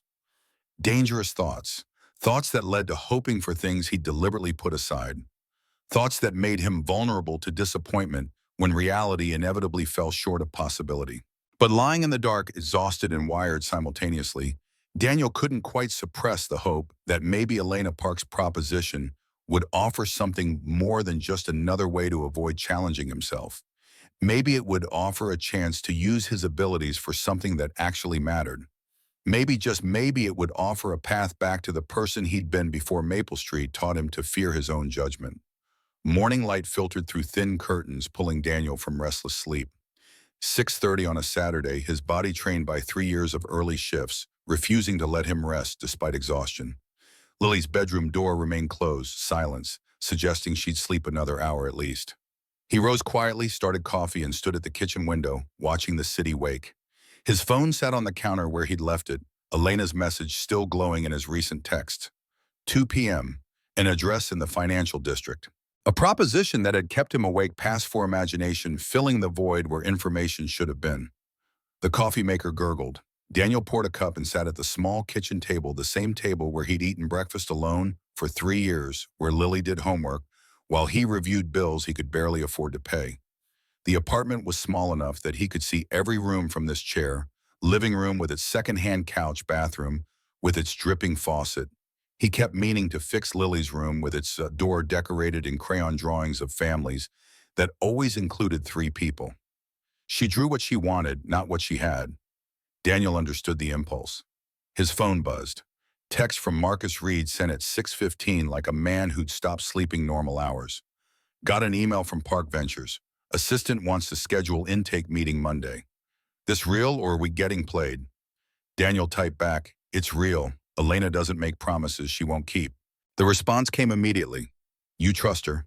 The question deserved more consideration than a text message allowed. Did he trust Elena Park, woman he'd served water to for a year without ever learning her favorite color, or where she grew up, or whether she had family who gave a damn about her? Woman who'd made business decisions that destroyed lives without visiting the factory where those lives unfolded. Woman who'd stood on that patio last night and admitted loneliness with the raw honesty of someone unaccustomed to vulnerability. I trust she means what she said. Whether she follows through depends on factors neither of us control. Marcus, good enough. Thanks for last night. You saved us from doing something stupid. Daniel set the phone down. Saved them, maybe. But what had he saved himself from? Another 3 years of hiding. Another decade of pretending that serving water was meaningful work. The questions felt unfair to the job that kept his daughter fed, but ignoring them felt dishonest to the person he used to be. Lily's door opened at 7:40. She emerged in pajamas printed with cat's hair, tangled from sleep eyes still half closed. She climbed into Daniel's lap without speaking, a Saturday morning ritual that would end too soon as she grew older and more independent. Pancakes, her voice came muffled against his shoulder. blueberry and chocolate chip. Like I promised. Extra syrup within reason. She giggled, the sound erasing his exhaustion. This was what mattered. Not propositions from CEOs or skills left dormant. Just this, his daughter trusting that promises made would be promises kept. They made pancakes together. Lily standing on a chair to reach the counter, adding ingredients with the careful concentration of someone taking the task seriously. Flour dusted her pajamas. Chocolate chips disappeared into her mouth at a rate suggesting the batter might contain more promise than delivery. Daniel didn't correct her. Saturday mornings allowed for rules bent in favor of joy. Tell me about your week. Lily launched into detailed explanation of elementary school politics, who sat with whom at lunch, which games dominated, recess, how her teacher, Mrs. Franklin, had praised her book report on a story about a girl detective. Daniel listened with the full attention she deserved, asking questions that proved he cared about answers. This was parenting he understood, showing up, paying attention, making his daughter feel valued in a world that would spend decades trying to convince her otherwise. The pancakes turned out lopsided but delicious. They ate at the kitchen table with syrup pooling around chocolate chips and blueberries. Lily talked between bites about wanting to learn piano, about her friend Jessica getting a puppy, about whether they could go to the zoo next weekend. Daniel agreed to piano lessons he'd need to budget for, promised to think about the zoo, and filed away mental notes about Jessica and the puppy for future conversations. This was the life he'd built. Small apartment, modest income, predictable routines, safe, stable, enough, except last night had reminded him that enough wasn't the same as fulfilling. They walked to the park at 10, Lily's hand in his, as they navigated sidewalks crowded with weekend joggers and dog walkers. The park occupied 4 blocks of green space in a neighborhood that charged premium rent for proximity to nature. Lily ran ahead to the playground, already spotting friends from school. Daniel claimed a bench where he could watch her climb structures designed to look dangerous while meeting every safety regulation. Other parents occupied nearby benches, scrolling phones or chatting with the exhausted camaraderie of people surviving similar circumstances. Daniel recognized a few faces from previous weekends, but had never moved beyond nodding acknowledgement. He kept his distance from other parents the same way he kept distance from coworkers, friendly enough to avoid suspicion, remote enough to prevent connection. Lily shrieked with laughter as she went down the slide. The sound carried across the playground, burdened and unself-conscious. Daniel's chest tightened watching her. 7 years old, growing faster than he could track. Soon she'd be too cool for playground visits with her father. Then too busy, then too independent. The progression felt inevitable and terrifying. His phone showed 11:30, 2.5 hours until he needed to leave for downtown. 2.5 hours to decide whether he'd actually go or text Elena with some excuse about prior commitments. Except he'd already committed by agreeing to meet. And despite his fear, despite 3 years of evidence suggesting his judgment couldn't be trusted, curiosity pulled him forward. What could Elena Park possibly want from a waiter? Lily returned at noon, sweaty and happy, demanding they go to the ice cream truck that had appeared at the park's edge. Daniel bought her chocolate chip cookie dough, got himself nothing, and sat on the grass while she ate with the concentration of someone performing surgery. "Dad, why do you look worried?" The question caught him off guard. "I'm not worried. Yes, you are. You have your thinking face." Apparently 7-year-olds read body language better than adults gave them credit for. "I have a meeting this afternoon, just trying to decide something." "What kind of meeting?" "Work stuff." "Nothing interesting." Lily studied him with the unblinking attention of someone who'd inherited her mother's ability to see through evasion. "Is it about when you were a police officer?" Daniel's breath caught. They'd never discussed his previous career in detail. He'd told her he used to help people before becoming a waiter, kept the explanation vague enough that she'd accepted it without pressing for specifics. "What makes you ask that?" "Mrs. Patterson said you used to be a hero, that you saved people. She said you were really good at it." Heat crawled up Daniel's neck. Mrs. Patterson had clearly been more forthcoming about his past than he'd authorized. But Lily's expression held only curiosity, no judgment about why heroes ended up serving food. "I wasn't a hero, just someone who tried to help when people were having problems." "Did you stop because of me?" The question landed like physical blow. "No, absolutely not. I stopped because I made a mistake and didn't trust myself anymore. But that had nothing to do with you. You're the best thing that ever happened to me." Lily nodded, seemingly satisfied, and returned her attention to melting ice cream. But Daniel sat frozen, realizing his daughter had been carrying this question, worrying she'd somehow caused her father's life to contract into smaller possibilities. Had he shown her that, had his fear of failure communicated itself to a 7-year-old who interpreted his caution as her fault? The thought settled like lead in his stomach. They left the park at 1:15. Daniel had 45 minutes to get downtown, find parking, and meet Elena. Lily chattered about wanting to bring treats to her class on Monday, about needing new shoes because her current ones pinched. Daniel responded automatically while his mind circled Mrs. Patterson's words. You used to be a hero. He'd never thought of himself that way. Just someone doing a job that mattered until he'd proven himself unworthy of the responsibility. But maybe Lily needed to see her father as someone capable of more than delivering plates. Maybe letting fear dictate his choices taught her exactly the wrong lesson about resilience. Or maybe he was overthinking a casual comment from a 7-year-old and projecting meaning that didn't exist. Mrs. Patterson met them at the apartment, arriving early as she always did on Saturdays when Daniel had errands. She was in her 60s, retired teacher who'd lived across the hall since Daniel moved in. She'd appointed herself unofficial grandmother to Lily, a role Daniel appreciated more than he'd ever adequately expressed. Big meeting this afternoon? Her tone suggested she knew more than her words revealed. Just someone who wants to discuss a job opportunity. The police captain, who called last month, asked if you'd consider coming back. I told him you weren't interested. Daniel stared at her. You what? He called while you were at work, said they had an opening in crisis intervention. Wanted to know if you'd reconsider your resignation. Mrs. Patterson met his eyes without apology.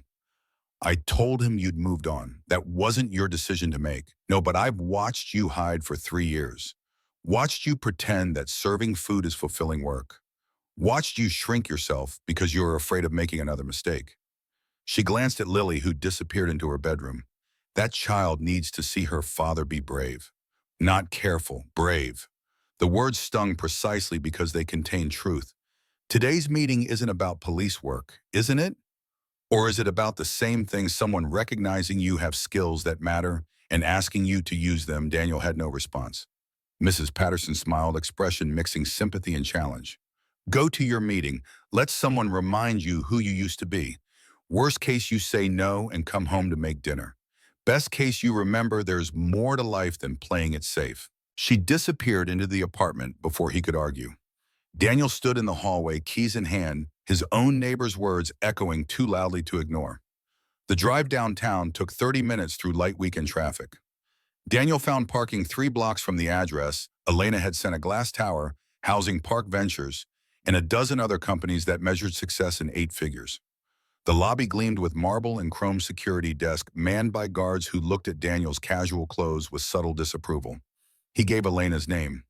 They checked their computer, made a call, and directed him to the 15th floor. The elevator rose with the smooth efficiency of expensive machinery doors, opening onto a reception area that cost more than Daniel earned in 6 months. The receptionist smiled with professional warmth. Mr. Cole, Ms. Park is expecting you. She led him through open floor plan filled with cubicles and glass-walled offices. Young professionals working even on Saturday, chasing success with the dedication of people who believed their effort would be rewarded. Daniel had worked alongside similar people during his police career, ambitious, driven, convinced their trajectory pointed permanently upward. Most of them had been disappointed eventually. Elena's office occupied a corner with windows overlooking downtown. The space was larger than Daniel's entire apartment, decorated with the minimalist aesthetic of someone who'd hired a designer and approved their choices without emotional investment. Her desk held only a laptop and a single photo frame Daniel couldn't see from the doorway. She stood when he entered, gesturing to chairs arranged near the window rather than across her desk. The choice felt deliberate, conversation between equals rather than boss addressing subordinate. Thank you for coming. Daniel sat feeling underdressed in jeans and a button-down shirt that had seemed appropriate this morning, but now felt shabby compared to Elena's tailored casualness. You said you had a proposition. Straight to business. Elena smiled slightly. I appreciate efficiency. She opened a folder on the low table between them, pulled out several pages of dense text. This is a position description for Community Relations Manager at Park Ventures. Your role would be to interface between our investments and the communities they affect. To be the person who sees human impact before decisions get made, who ensures we don't create more situations like Morrison Manufacturing. Daniel scanned the pages. The language was corporate, full of phrases like stakeholder engagement and community liaison. But underneath the jargon lived a simple premise: prevent Elena Park from destroying lives by accident. Why me? I don't have a business degree. Don't know anything about private equity. You know how to listen. You know how to de-escalate. You know how to see people instead of problems. Elena leaned forward. Last night, 4 men came here ready to cause harm. You moved them to safety, gave them space to be heard, helped me understand what my decision had cost. That's not something you can teach. That's character. The praise felt uncomfortable. I'm a waiter with a failed career as a cop. You could hire someone with actual credentials. I could hire someone with credentials who'd approach the work as public relations management, who'd focus on protecting Park Venture's reputation rather than genuinely engaging with affected communities. Elena met his eyes. You'd approach it as what it actually is: moral responsibility. That matters more than credentials. Daniel set the folder down, mind racing. What's the compensation? Elena pulled out another page. Daniel's eyes widened, seeing the number. It was more than triple his current income. Enough to move to a better apartment, to save for Lily's college, to stop worrying about every unexpected expense. Enough to terrify him with the weight of responsibility that came attached. This is a lot of money for someone with no relevant experience. It's market rate for someone with your skill set working in private equity. Elena's voice carried certainty. You're worth this. The question is whether you believe you're ready. There was the trap, the real question underneath the job offer. Was Daniel ready to trust his judgment again? Ready to make decisions that affected other people's lives? Ready to risk failing in ways that mattered? Can I think about it? Of course. Take the weekend. Call me Monday with your answer. Elena stood, signaling the meeting's end, but Daniel remained seated, one more question demanding voice. Why do you care? You run a successful company, make millions. You could keep making decisions without considering human cost and face no real consequences. Why change now? Elena returned to her seat, expression shifting into something more vulnerable. Do you know what it's like to realize you've become the person you promised yourself you'd never be? Daniel thought about the officer he'd been at 23, idealistic, confident, convinced he'd make a difference. Then thought about the waiter. He'd become careful, diminished, afraid of his own capabilities. Yeah, I know exactly what that's like. My parents immigrated with nothing, built a dry cleaning business, worked 16-hour days so I could go to college. They wanted me to do well, obviously, but they also wanted me to remember where I came from, to stay connected to the people doing the actual work that makes businesses run. Elena looked out the window at the city below. I spent 20 years climbing, made my fortune, built my company, and somewhere along the way I forgot that people aren't just variables in equations. I started seeing the world the way my spreadsheets see it, everything reducible to numbers. Optimization, the only goal worth pursuing. She turned back to Daniel. Last night, listening to Marcus and Jimmy and Carlos and Ray, I heard my parents' voices. Heard them telling me I'd lost something essential. And I realized that making more money growing the company, none of it matters if I become someone who treats people like they're disposable. The honesty felt risky, the kind of vulnerability that people in Elena's position rarely displayed. You could just donate to charity, set up a foundation, do the billionaire redemption thing without actually changing how you operate. I could, but that would be performing morality instead of living it. Elena picked up the folder, held it out.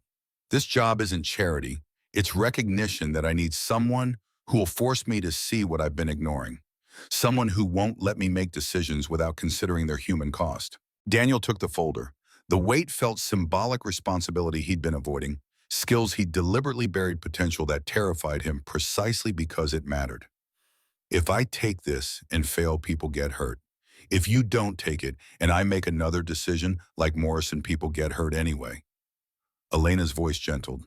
You're afraid of failing. I understand, but you're already failing by refusing to try. The words echoed Mrs. Patterson's challenge, Lily's question, his own middle-of-the-night doubts. I made a mistake that put a woman in the hospital. I walked away from a domestic violence situation confident I'd resolved it, and 2 hours later, she was unconscious on her kitchen floor. My judgment failed when it mattered most. So you've spent 3 years punishing yourself by wasting your abilities on work that doesn't challenge you. I've spent 3 years keeping other people safe from my mistakes. No. Elena's voice carried unexpected firmness. You've spent 3 years being a coward. And I say that with compassion because I've been doing the same thing. We're both hiding from the possibility of failure by choosing not to try. The accusation stung. Daniel wanted to argue to defend his choice as wisdom rather than fear. But sitting in Elena's office holding a job description that offered exactly what he'd been missing, he couldn't summon the lie. Take the weekend. Elena stood again this time, moving toward the door. Think about what you want your daughter to see when she looks at her father. A man who plays it safe, or a man who tries to make a difference despite being afraid. Low blow bringing up Lily. Elena smiled without apology. Whatever works. Daniel left the building feeling unsteady. The folder sat heavy in his hands, pages filled with corporate language that translated to simple question. Was he ready to trust himself again? The drive home took him through neighborhoods he used to patrol. He'd known these streets intimately, once could navigate them with the confidence of someone who'd walked every block. Now they felt foreign, changed by 3 years of distance and his refusal to engage with the city beyond surface level. Mrs. Patterson and Lily were drawing at the kitchen table when he arrived home.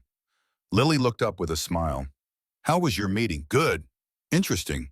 Are you going to take the job? Daniel set the folder on the counter. I don't know yet. Mrs. Patterson caught his eye, question clear in her expression. He shook his head slightly.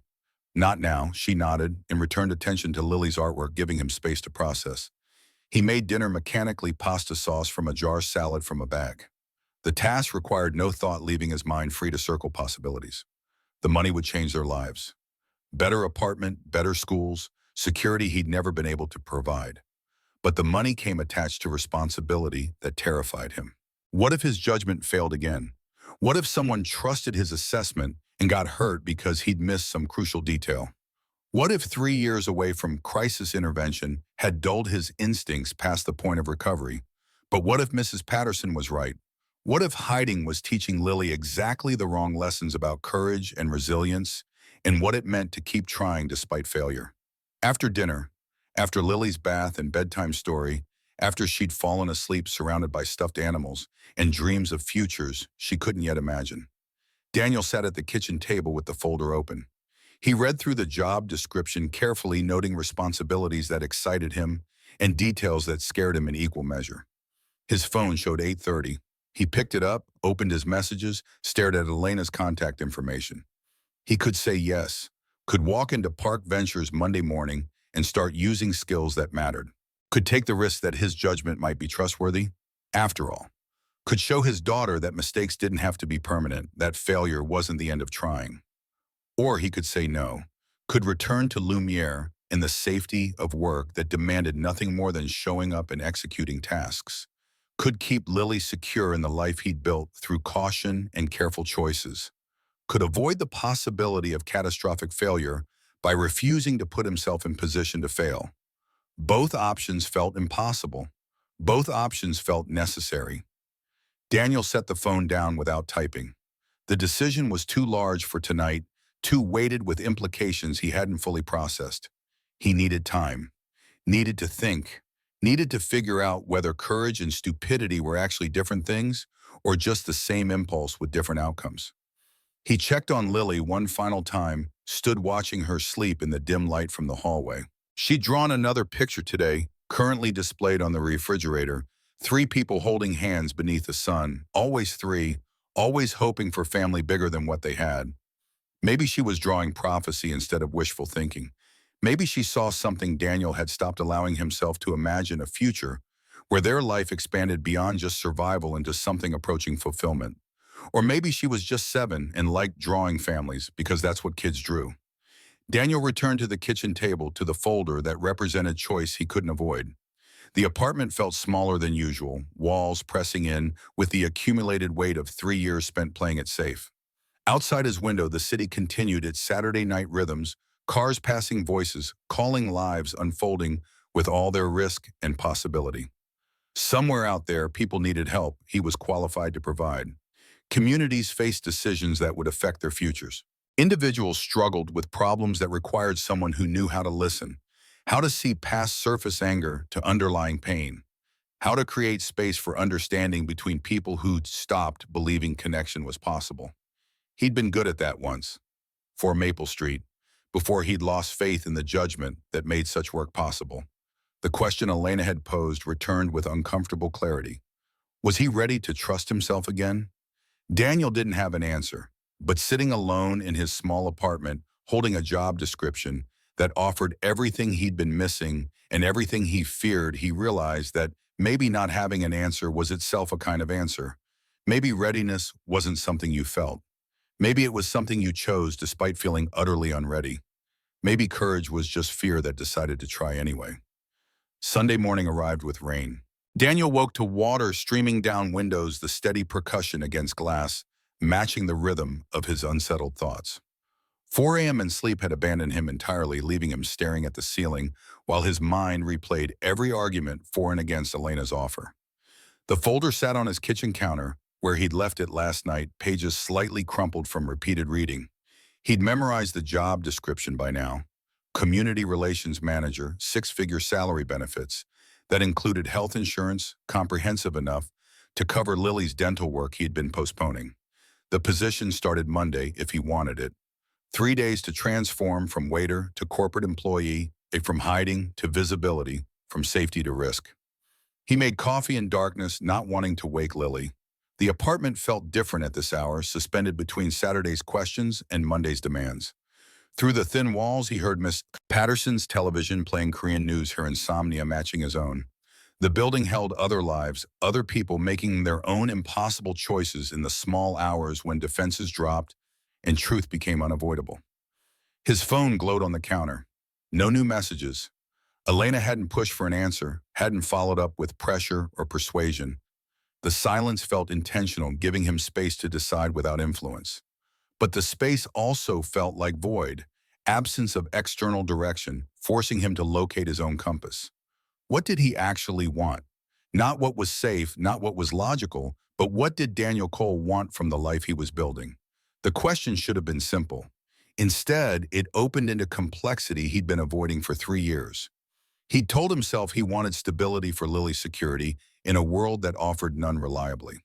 But standing in his dark kitchen, at 4 in the morning rain, washing the city clean outside his window, he recognized the lie underneath that truth.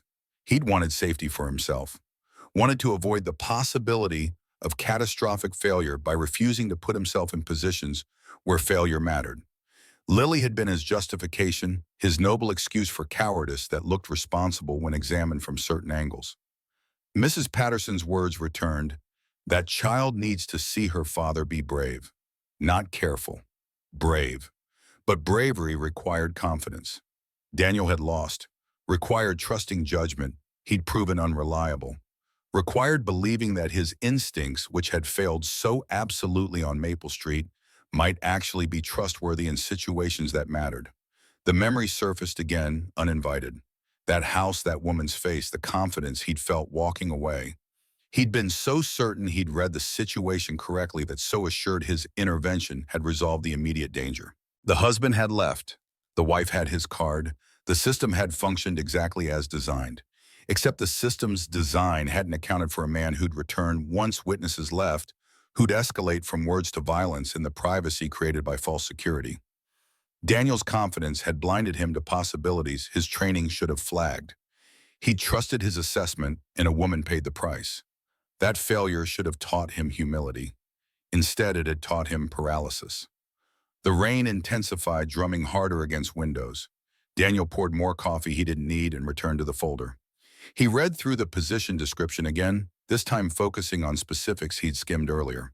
The role included visiting investments sites before decisions were made, interviewing community members, producing reports that quantified human impact in language corporate boards understood. It meant standing between Elena's spreadsheets and the real people those numbers represented. It meant being the person who saw Marcus Reed before Morrison Manufacturing closed, who flagged the human cost while prevention remained possible. It meant using exactly the skills he'd developed in crisis intervention, reading situations, Hearing what people couldn't quite articulate, recognizing when systems were failing individuals who deserve better. The work would matter. That was the terrifying part. Serving food at Lumiere mattered in the transactional sense of any honest work, but nobody's life pivoted on whether their salmon arrived properly plated. This job would involve decisions that affected families' communities' futures. Daniel's assessments would inform Elena's choices. His judgment would have consequences that rippled beyond his immediate control. What if he got it wrong? What if he missed crucial details and people suffered? What if 3 years of disuse had eroded his instincts past recovery? But what if he got it right? The question arrived from somewhere unexpected. Daniel had spent 3 years obsessing over potential failure, but he'd given almost no consideration to potential success. What if his judgment was actually sound? What if Maple Street had been the exception rather than the rule, a tragic outcome that didn't invalidate 43 prior successful interventions? What if he was actually good at this work and his refusal to engage with it meant communities suffered from his absence? The thought felt arrogant, felt like exactly the kind of overconfidence that had preceded his failure. But it also felt true in a way he couldn't quite dismiss. Lily's door opened at 6. She emerged rubbing sleep from her eyes, drawn by some sixth sense that detected her father's wakefulness. "Why are you up so early?" Daniel lifted her onto his lap, familiar weight grounding him in present tense. "Couldn't sleep. Thinking about things. The job thing, yeah. The job thing." Lily studied his face with the unsettling directness of children who hadn't learned to pretend they couldn't read emotional weather. "Are you scared?" The question deserved honesty. "Yes, very scared, because you might make a mistake. Because I made a mistake before when I was a police officer. I thought I'd help someone, but I was wrong and she got hurt. I've been scared of making another mistake like that ever since." Lily processed this information with the seriousness she brought to important topics. Her small hand patted his cheek with a gentleness that made his chest ache. "Mrs. Patterson says everybody makes mistakes. She says being brave means trying again even when you're scared." "Mrs. Patterson says a lot. Is she wrong?" Daniel looked at his daughter, at the trust in her eyes that believed he was capable of anything. She'd never seen him fail because he'd arranged his life to eliminate opportunities for failure. She'd seen him work steadily, provide reliably, show up consistently. But she hadn't seen him challenged, hadn't seen him tested by situations that required judgment, calls with uncertain outcomes. Was that the example he wanted to set? That the appropriate response to failure was permanent retreat? No, she's not wrong. Then you should take the job. Lily stated it with the absolute certainty of someone who hadn't yet learned that courage and stupidity could wear identical faces. "You're good at helping people. I bet you'd be really good at this job too. What if I'm not? What if I mess up, then you try again? That's what you tell me when I mess up my homework." The wisdom of 7-year-olds deployed with devastating precision. Daniel held his daughter closer, feeling the weight of her faith in him. She believed he was capable because she'd never been given reason to doubt. And maybe that belief deserved honor, even if he couldn't quite share it. "You're pretty smart for a second grader." "I know. Can we have waffles?" They made waffles while rain continued its steady assault on the city. Lily chattered about wanting to learn piano, about her friend's upcoming birthday party, about whether they could get a cat. Daniel responded automatically while his mind kept returning to the folder on the counter, to the decision that couldn't be postponed much longer. Elena needed an answer Monday. That gave him today and tomorrow to choose between safety and significance, between hiding and engaging, between the life he'd built and the life he might still build if he could locate courage buried under 3 years of accumulated fear. The rain stopped by mid-morning, leaving the city washed clean and gleaming. Daniel took Lily to the library, her requested destination for rainy Sundays. She disappeared into the children's section, while he wandered stacks of books he'd never read, authors he'd never heard of. Knowledge accumulated by people brave enough to share expertise despite risk of criticism. He found himself in the psychology section, pulling books on decision-making and risk assessment. One title caught his attention: "The Gift of Failure: How to Turn Mistakes into Stepping Stones." He opened to a random page, found a passage that felt like direct address. "We learn to trust ourselves not by avoiding failure, but by surviving it. Each mistake carries information about our limits and capabilities. The person who never fails is simply the person who never tries anything difficult enough to teach them who they actually are. Daniel closed the book and returned it to the shelf. Philosophy was easy when you weren't the one facing consequences. But the passage had named something he'd been circling by avoiding failure. He'd also avoided learning whether his judgment had actually improved or whether he remained as fallible as the night he'd left Maple Street. Lily found him 20 minutes later, arms full of books about detectives and mysteries. They checked out her selections and walked home through wet streets where puddles reflected gray sconda.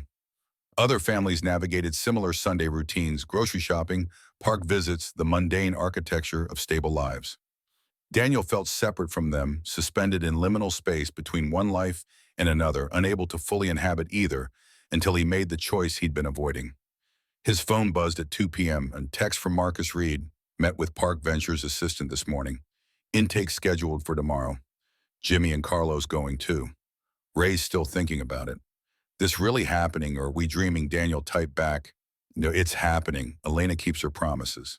The exchange reminded him that his decision wasn't purely personal. Marcus and his companions had trusted Daniel's assessment Friday night, had followed his lead into a patio conversation that could have ended badly. They'd been vulnerable because he'd created space for vulnerability, and that vulnerability had generated outcomes that changed their trajectories. His judgment had mattered, had been, as far as he could tell, correct. One successful intervention didn't erase past failure, but maybe it suggested that his abilities hadn't completely atrophied, that 3 years of disuse hadn't destroyed instincts that might still be trustworthy. Lily spent the afternoon reading on the couch while rain returned in intermittent bursts. Daniel sat at the kitchen table with the folder, no longer reading the job description, but simply holding it, feeling the physical weight of paper that represented metaphorical weight of choice. Patterson knocked at 4, bringing soup she'd made from her mother's recipe. She set the container on Daniel's counter and regarded him with the frank assessment of someone who'd watched him hide for 3 years. You're still deciding. It wasn't a question. I'm still scared. Good. Being scared means you understand what's at stake. Mrs. Patterson pulled out a chair and sat uninvited. But let me tell you something about fear. I taught for 35 years. Every September, new students walked into my classroom, and I was terrified. Terrified I'd fail them, miss signs they were struggling, say the wrong thing, and damage them somehow. That fear never went away. But you know what would have happened if I'd let that fear stop me from teaching? Daniel shook his head. All those students would have been taught by someone else. Maybe someone better, maybe someone worse. But definitely someone who wasn't me, who didn't bring my particular combination of skills and weaknesses. She leaned forward. Your fear is reasonable, your mistakes are real, but your abilities are also real. And somewhere out there are people who need exactly what you're capable of providing if you can get past the terror long enough to try.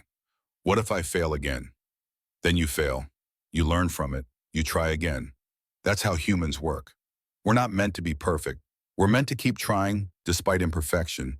Easy to say when you're not the one making decisions that could hurt people. Mrs. Patterson smiled without humor. I had a student once. Bright girl struggled at home. I saw the signs, but I didn't report them. Thought maybe I was overreacting, didn't want to destroy a family with unfounded accusations. She ended up hospitalized. Her voice softened. I carried that failure for years. Still do. But you know what I realize? Not reporting was also a decision. Inaction didn't protect me from responsibility. It just meant my fear made the choice instead of my judgment. The parallel to Maple Street was uncomfortably clear. How do you trust yourself after something like that? You don't. Not completely. Not ever again. But you try anyway because the alternative is abandoning everyone who needs what you're capable of providing. Mrs. Patterson stood. That little girl in there, she's watching you, learning what it means to be an adult, to face choices with uncertain outcomes. You want to teach her that mistakes mean permanent retreat, or that they mean learning and trying again. She left before Daniel could respond. The soup cooled on his counter.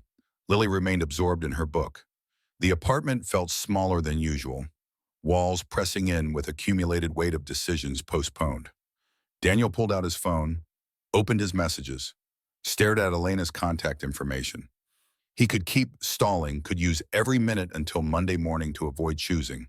Or he could make the decision now, rip off the bandage, commit to the path that terrified him precisely because it mattered.